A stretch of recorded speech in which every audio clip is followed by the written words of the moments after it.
안녕하세요. 여기는 제주살롱입니다. 저는 제주살롱에서 책방 지키고 있는 복집사예요. 오늘 소개해드릴 책은 과학책을 한 권 들고 왔는데요. 닉 보스트롬의 슈퍼 인텔리전스입니다. 네, 슈퍼 인텔리전스라는 어마어마한 제목을 가지고 있는 이 책은요, AI에 관련된 책인데요.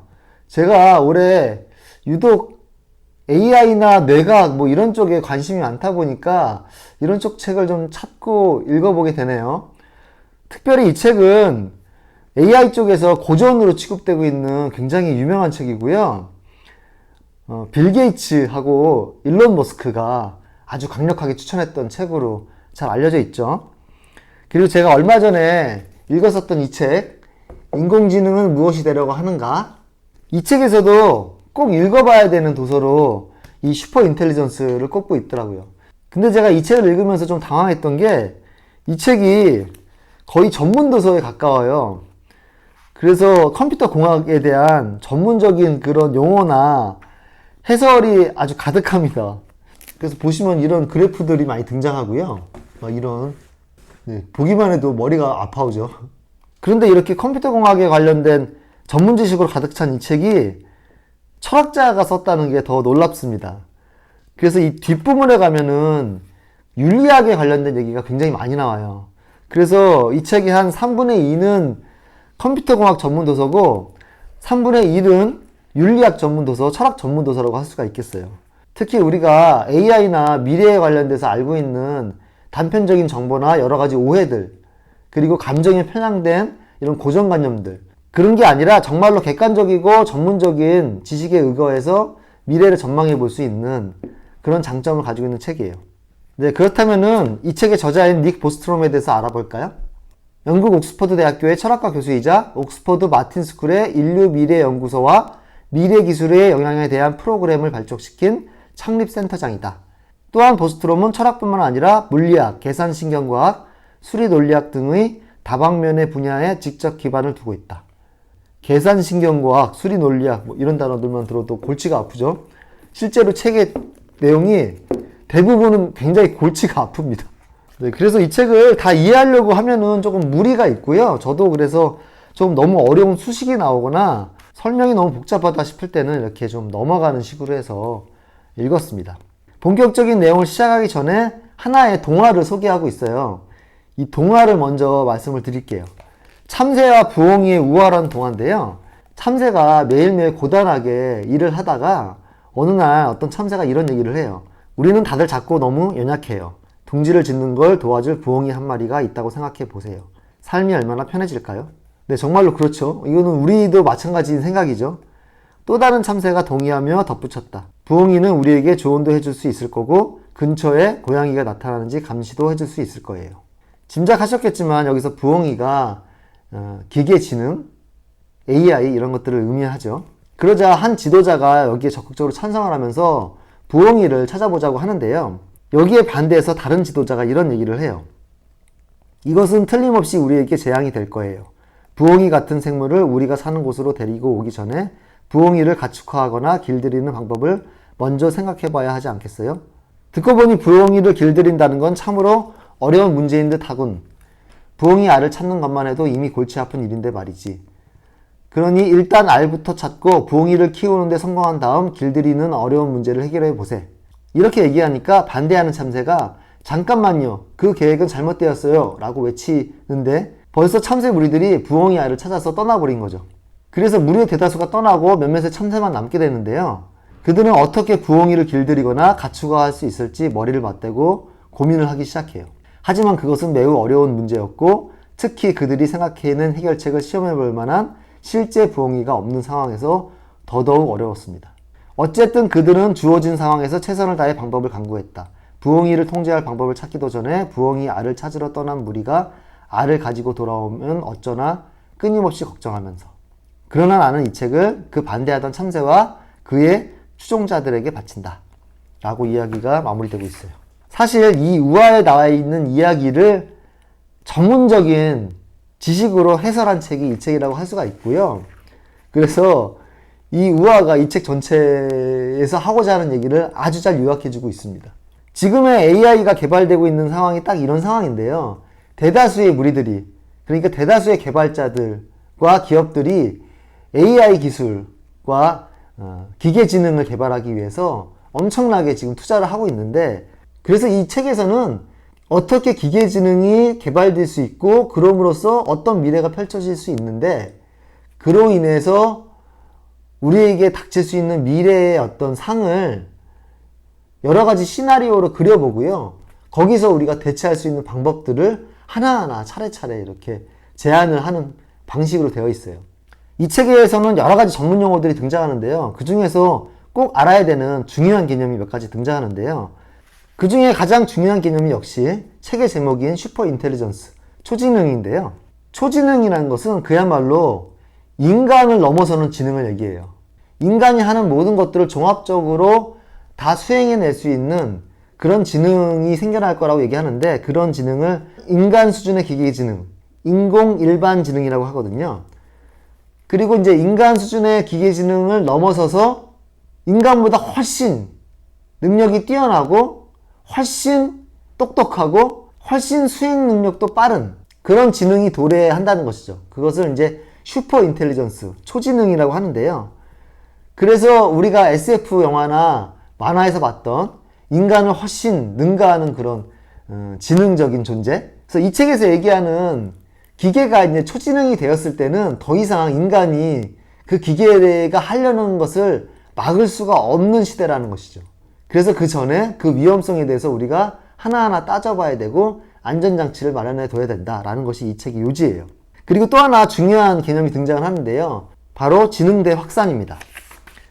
이것은 기계가 초지능을 달성했을 때 그 발전 속도가 우리가 지금 상상할 수 없는 수준의 기하급수적인 어떤 발전 속도와 확산 속도를 가질 것이다. 그래서 눈 깜짝할 사이에 전 세계가 초지능으로 가득한 그런 세상이 될 것이다. 그래서 이런 초지능이 확산되어져 나가는 그런 시점, 그것을 우리가 이제 지능대 확산이라고 하고요. 실제로 우리가 지난 역사를 돌아와 보면 이런 기술적인 특이점을 겪는 시기가 있었잖아요. 산업혁명이 그렇기도 하고 컴퓨터 기술이 등장하면서 급기야는 스마트폰이 등장하는 이런 시기가 몇십 년밖에 안 됐었잖아요. 그런 것처럼 이런 초지능의 확산도 아주 짧은 시간 내에 이루어질 것이다. 그런 지능 대확산이 몇십 년에 걸쳐 이루어질 것이다 라는 전망도 있지만 몇 분, 몇 초 내로 이루어질 수도 있다라고 얘기하기도 해요. 그러니까 그 몇 분, 몇 초가 인간에게서는 굉장히 짧은 시간인데 너무 능력이 높은 그런 초지능 입장에서는 몇 분, 몇 초도 굉장히 긴 시간일 수 있다는 것이죠. 우리가 플래시라는 영화를 보면 굉장히 빠르게 움직이는 그런 히어로가 등장을 하잖아요.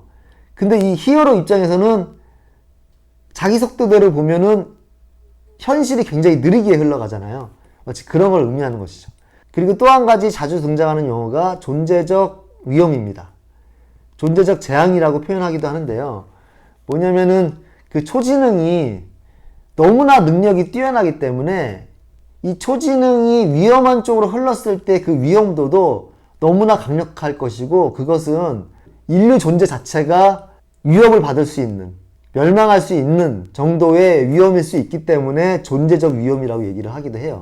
그러니까 우리가 공상과학 영화에서 나오는 그런 인류의 대위기 이런 것들이 충분한 가능한 시나리오라는 것이죠. 과학책이기 때문에 꼭 그렇게 될 것이다. 위험하다. 그러니까 당장 그만둬라. 이렇게 또 감정적으로 격앙돼서 얘기하는 건 아니에요. 충분히 막을 수 있다. 하지만 이런 위험이 도사리고 있다. 이렇게 차근차근 얘기를 하고 있고요.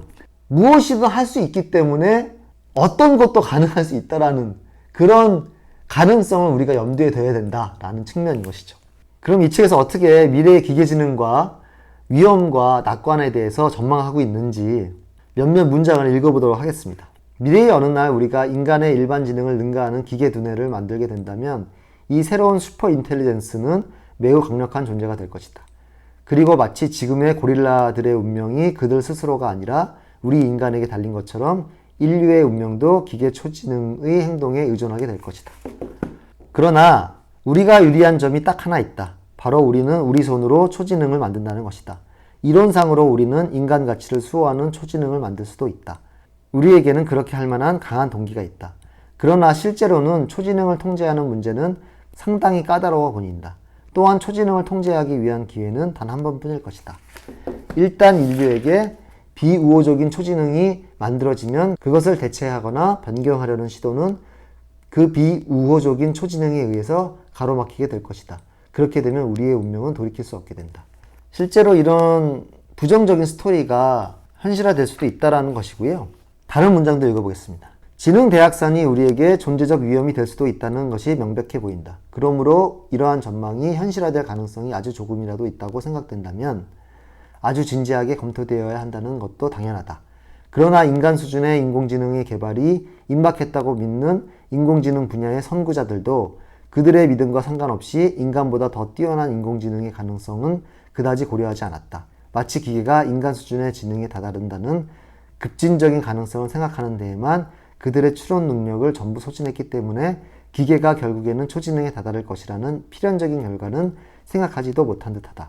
실제로 지금 AI 기술이나 다른 어떤 여러 가지 미래 기술들을 개발하기 위해서 온갖 개발자들이나 기업들이 전력 투구를 하고 있는데 이런 형국이긴 합니다. 이 책이 발간된 게 2014년이거든요. 2014년이면은 사실 알파고가 등장하기도 전인데 그래서 그 당시에는 AI 기술이 정말로 지금보다 훨씬 그 기술력이 낮을 때여서 AI의 지능을 높이기 위한 그런 기술 개발에 총력을 기울이고 있을 때였어요. 실제로 몇 년 뒤에 알파고가 출연을 했고 지금의 어떤 챗 GPT가 출연을 했죠. 그래서 이분이 10여 년 전부터 AI의 기계지능의 위험성을 얘기하기 시작했고 그래서 이분이 이런 얘기를 한 덕분에 지금은 많은 학자들도 개발자들도 AI 기계지능의 위험성을 얘기를 하고 있고요. 그래서 그와 관련된 법안이나 뭐 제도적인 장치나 그리고 개발에 관련된 어떤 원칙이나 끊임없이 얘기가 되고 있는 그런 상황입니다. 정말로 이분의 이런 노력이 있었기 때문에 지금의 이런 상황이 가능하지 않았나. 한편으로는 위험할 수 있는 그런 가능성도 많지만 이런 분들의 노력 때문에 그것을 제어하고 안전하게 기술을 인도할 수 있는 그런 낙관적인 기대도 해볼 수 있는 것이 아닌가 그런 생각이 들기도 합니다. 지금 이 기계지능 기술과 관련돼 가지고 굉장히 비슷한 상황이 예전에도 있었죠. 인류의 멸망을 가져올 수도 있을 만큼의 그런 기술이 개발됐던 시기인데요. 바로 핵무기라고 할 수가 있겠죠. 그래서 최근에 오펜하이머라는 영화가 개봉을 했잖아요. 실제로 핵무기 기술은 이 기술이 가지고 있는 딜레마, 기술의 발전으로 인해서 우리가 가져올 수 있는 혜택도 있지만 반대로 큰 위험도 우리가 떠안아야 되는 그런 기술의 딜레마를 잘 보여주는 사례인데 핵무기 기술 개발과 이 기계지능 기술의 개발이 굉장히 비슷한 딜레마를 가지고 있고 하지만 끝내는 핵무기가 개발이 되었고 실제로 투하도 됐었죠.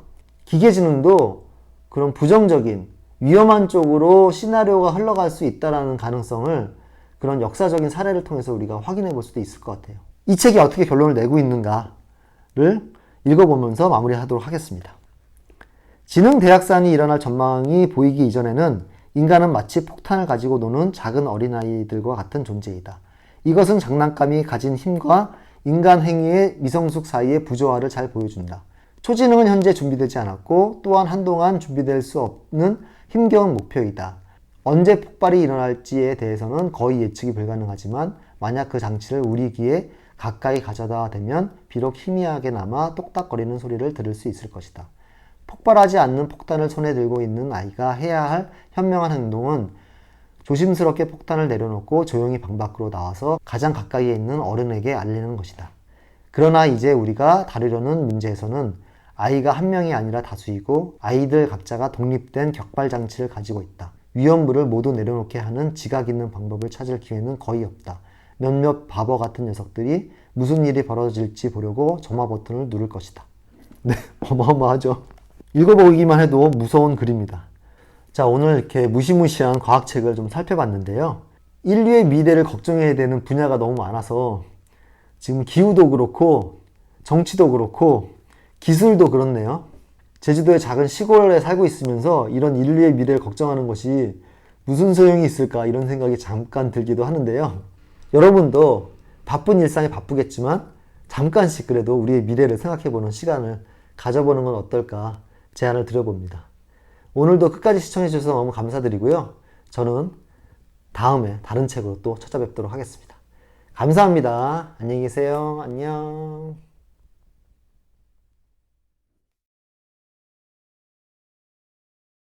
우리가 이제 기계지능, 초지능 뭐 이렇게 얘기를 하면은 AI로만 알고 있잖아요. 인공지능이 이제 인간의 지능을 앞서는, 그래서 기계지능의 개발을 인공지능의 개념으로만 알고 있는데, 여기서는 기계지능의 개념을 인공지능 외에도 여러 가지를 들고 있어요. 첫 번째로 이제 우리가 알고 있는 인공지능입니다. 그래서 소프트웨어에 기반해서 인공적인 알고리즘에 의해서 지능을 산출해내는 방식인 거죠. 우리가 지금 알고 있는 뭐 알파고나 챗GPT나 이런 것들이 인공지능에 속할 테고, 근데 지능을 개발시키는 방법 중에 인공지능적인 방법 말고 전뇌 에뮬레이션이라는 기술이 있습니다. 이 전뇌 에뮬레이션은요, 생물학적 뇌의 연산 구조를 정밀하게 관찰하고 이를 모형함으로써 지능적 소프트웨어를 만드는 것이다. 그래서 뇌의 신경망 구조를 자세하게 관찰해서 이걸 그대로 스캔하는 겁니다. 그래서 똑같은 인공 뇌를 만드는 것이에요. 그러니까 생물학적으로 뇌를 만드는 게 아니라 뇌와 똑같은 구조를 가지고 있는 소프트웨어 인공 뇌를 만드는 것이죠. 그 인공 뇌가 어떻게 생각을 하고 어떻게 지능을 발휘하는지는 그 메커니즘은 모른다는 것이에요. 그냥 그대로 카피만 해오는 것이기 때문에 그 원리는 전혀 모르는데 어쨌든 간에 지능은 산출될 것이다. 왜냐하면 뇌를 카피했으니까. 그리고 이제 인공지능에 대한 대안 개념으로 이 기술이 얘기가 되는 이유 중에 하나가, 인간이 어떤 그 선하려고 하는 동기도 가지고 있을 수 있잖아요. 그래서 뇌를 카피하면 인간이 가지고 있는 그런 선한 동기 또 카피되어 올 것이다 라고 기대를 하는 것이죠. 하지만 반대로 얘기하면 악한 동기도 카피될 수 있다. 뭐 이런 또 위험성이 있을 수가 있겠죠. 그리고 또 한 가지로는 약간 무시무시한 기술인데 생물학적 인지 능력을 상승시키는 것이에요. 이건 뭐냐면은 우리 뇌, 그러니까 우리의 뇌를 생물학적으로 지능을 발달시키는 것이에요. 어떤 유전자 기술의 조작을 통해서 똑똑한 유전자 인자를 더욱더 강화시키는 방식으로 슈퍼뇌 이런 걸 가진 인간을 만들어내는 거예요. 영화로 따지면 엑스맨 같은 거라고 할 수가 있겠고요. 건담이라는 만화에 등장하는 뉴타입 인간형 뭐 이런 걸 수도 있을 것 같아요. 근데 저는 그런 식의 얘기가 이 과학책에서 이렇게 논의될 줄 몰랐는데요.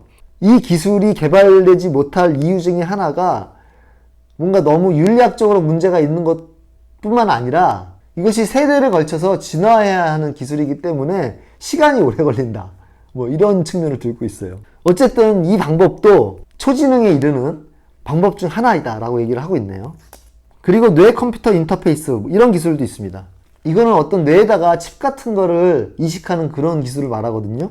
이식물 형태의 직접적인 뇌 인터페이스를 통해서 인간의 디지털 연산의 장점인 완벽한 기억, 빠르고 정확한 산술적 계산, 고대역의 정보 전달 같은 것을 이용할 수 있게 될 것이라고 한다. 하이브리드 시스템의 뇌인 거죠. 실제로 일론 머스크가 초지능의 위협에 대비해서 뇌에다가 칩을 이식하는 이런 기술에 대해서 주장을 하고 있기도 합니다. 물론 여기서 이제 의학적인 부작용, 칩의 위치 이탈, 뇌출혈, 인지적 감퇴 등에 대한 우려가 있다는 것을 얘기를 하고 있네요. 그러니까 우리가 영화나 만화에서 봤던 사이보그를 얘기하는 것이죠. 사이보그가 기계와 인간의 결합을 얘기하는 것이잖아요. 그리고 네트워크와 조직에 대해서도 얘기하는데요.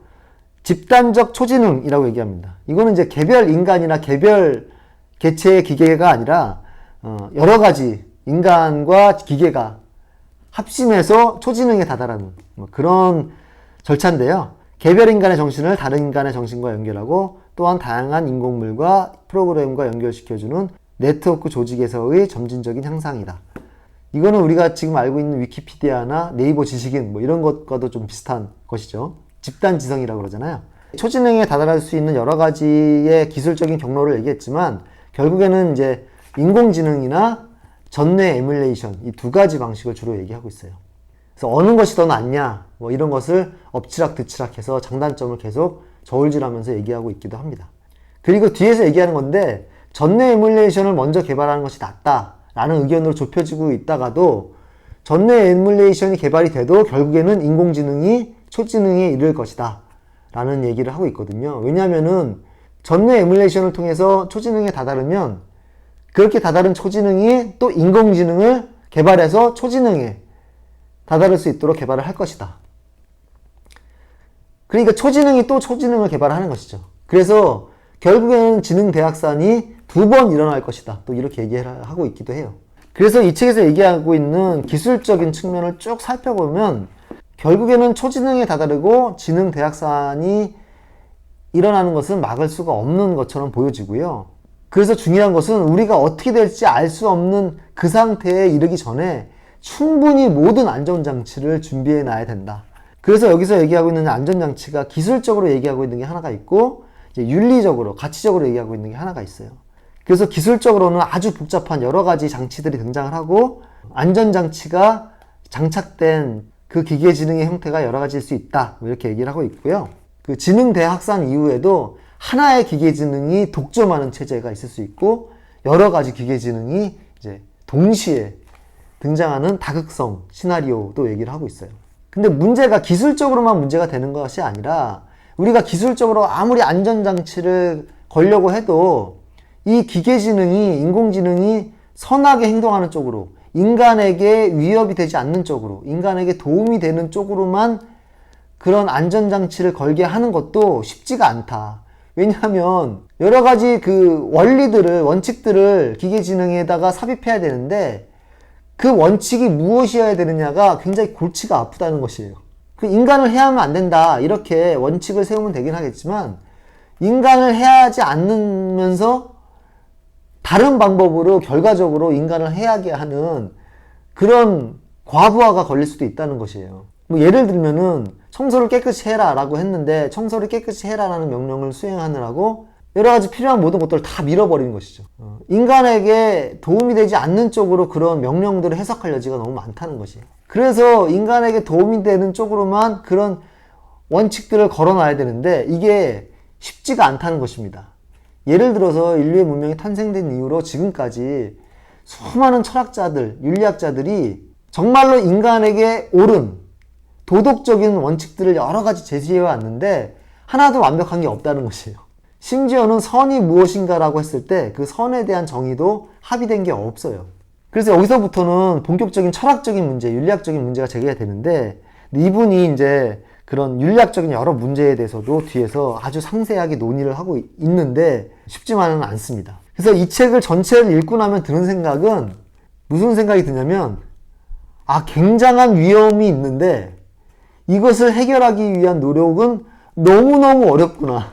그러한 해결책들이라고 제안되는 방법들이 다 장단점이 있을 뿐더러 완벽하지 않고 작동이 제대로 되지 않을 수 있다. 그래서 여러 가지를 중첩해서 걸어 놓아도 역시나 완벽하지 않으며 심지어는 기술적으로, 철학적으로 이렇게 완벽하지 않을 수 있는데 이 기술을 개발하는 사람들이 어디로 어떻게 튈지도 모른다. 그래서 이 책을 읽고 나면 너무너무 무서워져요. 이 기술이 너무 무서운데 이것을 제어할 수 있는 방법들도 너무 한계가 있어 보인다는 것이죠. 물론 그 기술들과 방법들을 잘 이용해서 그래서 기계지능이 우리한테 도움이 되는 쪽으로 잘 이끌어 나갈 수도 있습니다. 지금까지 인류의 역사가 그래왔듯이 그럴 수도 있다는 것이에요. 인류의 문명이 탄생된 이후로 기술이 꾸준히 발전되어 왔고 여러 가지 위험이 있었음에도 불구하고 잘 이끌어 왔다는 것입니다. 정치적으로, 사회적으로, 기술적으로, 철학적으로 다방면에서 노력을 기울여야 되는 것인데 그런데 마찬가지로 지금까지 그래왔듯이 인간이라는 동물이 어디로 튈지 알 수가 없고 인간조차도 우리가 제어하기가 쉽지 않다는 것이에요. 자, 조금은 암울하게 얘기했는데요. 충분히 낙관적일 수도 있다는 점을 다시 한번 말씀드리고